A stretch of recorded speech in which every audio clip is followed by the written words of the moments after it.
উপলক্ষে আমাদের ডিগবয়ে কত ভিড় লেগেছে, দেখো কত ভক্তের মেলা। তো বন্ধুরা, রথযাত্রার সবচেয়ে বড় কারণ হলো এই সময় ভগবান জগন্নাথ ঠাকুর নিজেই মন্দির থেকে বেরিয়ে এসে সাধারণ মানুষের মাঝে এসে যান।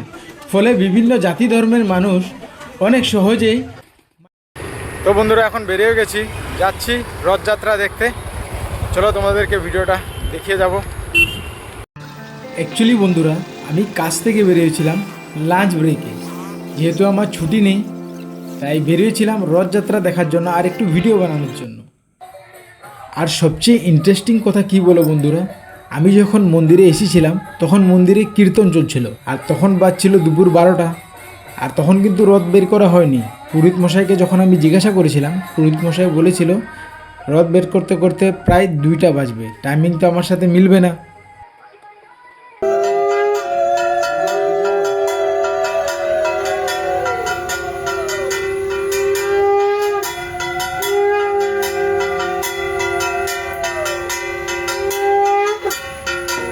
আর বন্ধুরা, টাইমিং না মিললেও আমি কাজে ঢুকে আবার 2টা বাজে বেরিয়েছিলাম শুধু এই রথ টানার ভিডিওটা বানানোর জন্য।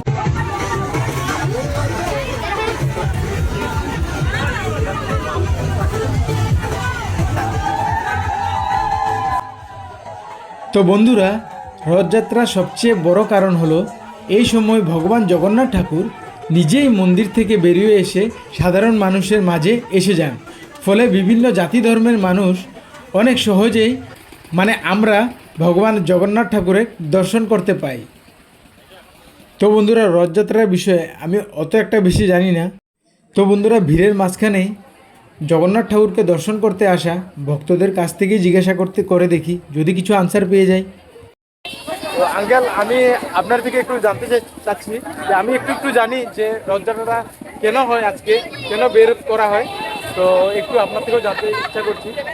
জগৎপতি শ্রী শ্রী জগন্নাথ দেব আনযাত্রার পরে আজকের দিনে আবার প্রকট হন সবাই ভক্তদের জন্য, আম ভক্তদের জন্য, ছোট বড় যারা অদৃশ্য তাদের জন্য, সবার জন্য আজকে প্রকট হন। সবাইকে আজকে আশীর্বাদ করে, সবাইকে মুক্তি দেন। এই জন্যই আজকে রথযাত্রায় এই বিশেষ মাহাত্ম্য। এটা আমাদের সাধারণ পাবলিকের মাঝখানে ভগবান এসে যায়। ঠিক আছে, অনেক অনেক ধন্যবাদ আঙ্কেল। আমি জানতাম না, আপনার থেকে জানতে পেরেছি। আর ভিডিওটা আমি ইউটিউবে আপলোড করতে পারবো, ফেসবুকে আপলোড হবে। ঠিক আছে, থ্যাংক ইউ আঙ্কেল।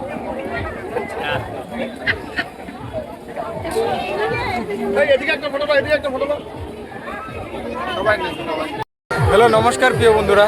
দেখো, আজকে রথযাত্রা উপলক্ষে আমাদের ডিগবয়ে কত ভিড় লেগেছে, দেখো কত ভক্তের মেলা। দেখো, তো নমস্কার আঙ্কেল।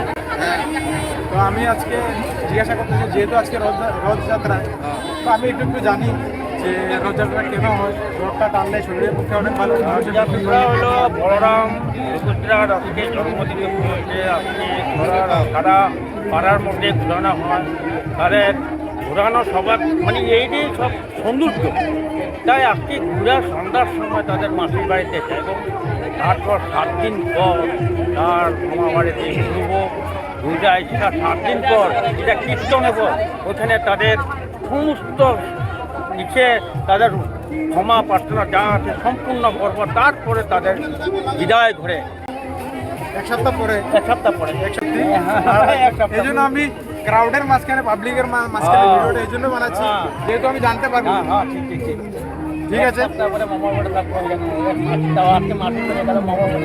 এক সপ্তাহ পরে থাকবে। 1 সপ্তাহ পরে আবার নিজান আসবো নিজের ঘরে, নিজের বাড়িতে। কৃষ্ণ না আরে বলরাম সুভদ্রা।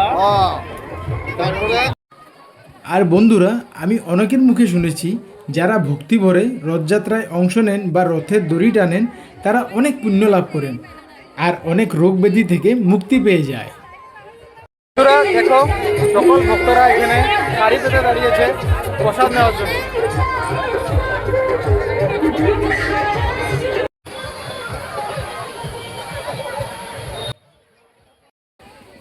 তাই বলছি বন্ধুরা, রথযাত্রা শুধু একটি ধর্মীয় উৎসব নয়, এটি হচ্ছে ভক্তি ও মানুষের মধ্যে একটি মিলন ক্ষেত্র, যা প্রতি বছর হাজার হাজার ভক্তকে একত্রিত করে নিয়ে আসে ভগবান জগন্নাথ ঠাকুরকে দর্শন করার জন্য। তো বন্ধুরা, এত ধৈর্য ধরে সম্পূর্ণ ভিডিও দেখার জন্য অনেক অনেক অনেক ধন্যবাদ। আরও নতুন নতুন ভিডিও আমি তোমাদের সামনে নিয়ে আসবো। আর সত্যি বন্ধুরা, আমার ভিডিওগুলো যদি ভালো লেগে থাকে কমেন্ট করে আমাকে নিশ্চয়ই জানিও। আর পারলে প্লিজ আমার চ্যানেলটা একটু সাবস্ক্রাইব করে দিও, যাতে ভিডিও আপলোড করার সাথে সাথে তোমাদের সামনে পৌঁছে যায়। তাহলে বন্ধুরা, টাটা, বাই বাই, জয় শ্রীরাম, ভালো থাকবেন, সুস্থ থাকবেন, জয় জগন্নাথ।